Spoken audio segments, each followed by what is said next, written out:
திருச்சியில் திமுக மற்றும் கூட்டணி கட்சி வேட்பாளர்களை ஆதரித்து மு.க. ஸ்டாலின் பரப்புரை.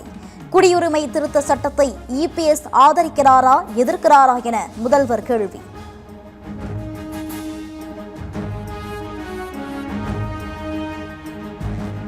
சம்பந்திக்கு கான்ட்ராக்ட் கொடுப்பதற்காகவே ஆட்சியை நடத்தியவர் எடப்பாடி பழனிசாமி என மு.க. ஸ்டாலின் விமர்சனம்.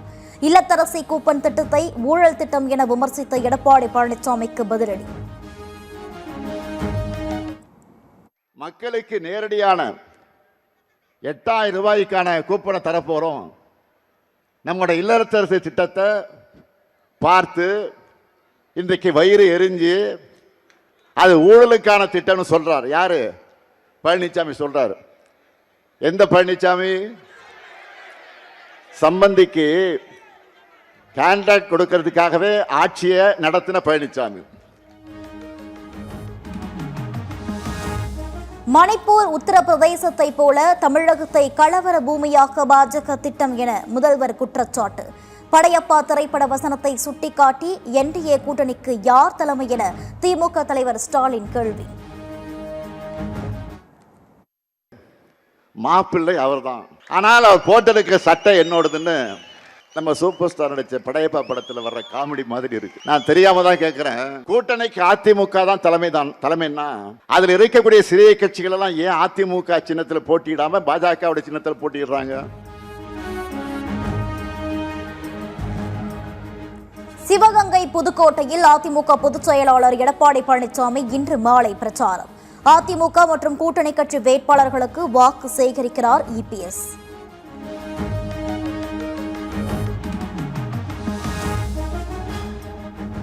திமுக தலைவர் மு.க. ஸ்டாலினின் 2ஆம் கட்ட பிரச்சார பயண விவரம் வெளியீடு. நாளை மறுநாள் திருநெல்வேலியில் பரப்புரை செய்கிறார் மு.க. ஸ்டாலின்.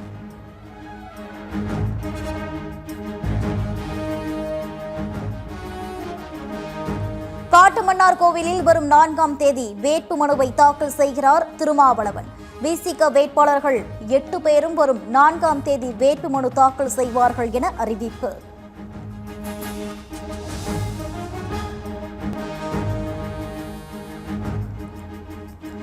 ஊழல் லஞ்சமா அல்லது நேர்மையா என்பதை மக்கள் தேர்வு செய்ய வேண்டும். கவுண்டம்பாளையம் தேர்தல் பரப்புரையில் நாம் தமிழர் கட்சி ஒருங்கிணைப்பாளர் சீமான் பேச்சு.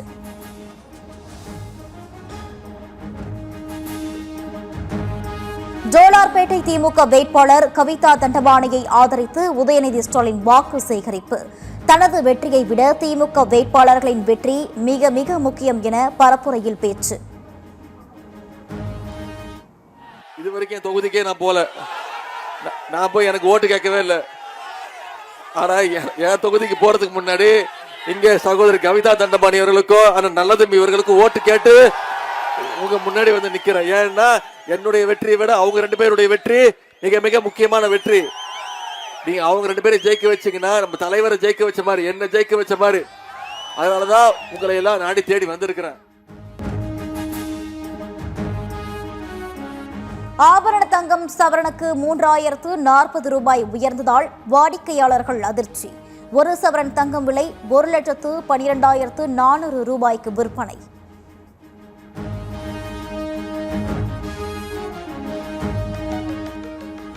தங்கத்தை தொடர்ந்து வெள்ளி விலையும் கிலோவுக்கு 15,000 ரூபாய் உயர்ந்தது.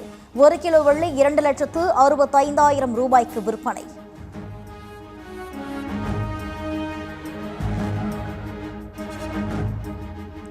புதுச்சேரியில் வாக்குக்கு பணம் பரிசு கொடுத்தவர்கள் ட்ரோன் கேமரா மூலம் சுற்றி வளைப்பு. ட்ரோன்கள் மூலம் கண்காணித்து 2 இடங்களில் 5 பேரை பிடித்து பணத்தை பறிமுதல் செய்தது தேர்தல் பறக்கும் படை. சென்னையில் 19 கிலோ எடை கொண்ட வணிக சிலிண்டர் விலை 203 ரூபாய் அதிகரிப்பு. சிலிண்டருக்கு தட்டுப்பாடு நீடிக்கும் நிலையில் 2043 ரூபாயில் இருந்து 2246 ரூபாயாக உயர்வு. கீழ் நோக்கி சரிவு காண்பதில் யாருக்கு முதலிடம் என்பதில் இந்திய ரூபாய்க்கும் பாஜகவின் பிம்பத்திற்கும் இடையே கடும் போட்டி. பாஜகவினரின் ஊழல்கள் ஒன்றன் பின் ஒன்றாக அம்பலமாகி வருவதாக சமாஜ்வாதி தலைவர் அகிலேஷ் கருத்து. தமிழகத்தில் 68 சுங்கச்சாவடிகளில் கட்டண உயர்வு அமலுக்கு வந்ததால் அத்தியாவசிய பொருட்களின் விலை அதிகரிக்க வாய்ப்பு. கார், ஜீப் போன்ற வாகனங்களுக்கு 10 முதல் 40 ரூபாய் வரை கூடுதல் கட்டணம். கனரக வாகனங்களுக்கு 50 ரூபாய் முதல் 200 ரூபாய் வரை கூடுதல் கட்டணம் வசூல்.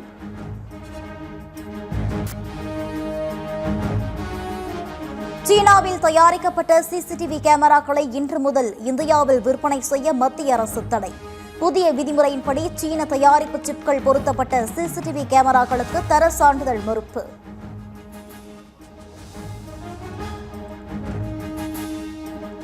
ஈரான் போரால் இந்தியாவில் விமான எரிபொருள் விலை 2 மடங்காக அதிகரிப்பு. 115% உயர்ந்துள்ளதால் விமான பயண கட்டணமும் அதிகரிக்க வாய்ப்பு.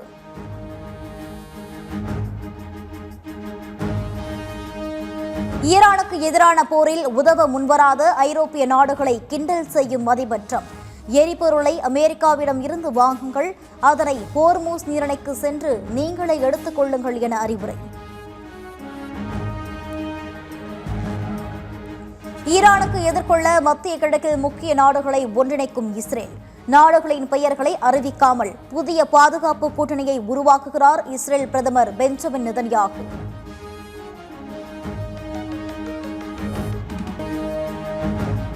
வளைகுடா நாடுகளில் உள்ள அமெரிக்க நிறுவனங்களில் பணிபுரியும் ஊழியர்கள் உடனடியாக வெளியேற ஈரான் உத்தரவு. இனி ஒரு ஈரானியர் கொல்லப்பட்டால் ஒவ்வொருவருக்கும் ஒரு அமெரிக்க நிறுவனம் மீது தாக்குதல் நடத்தப்படும் என எச்சரிக்கை.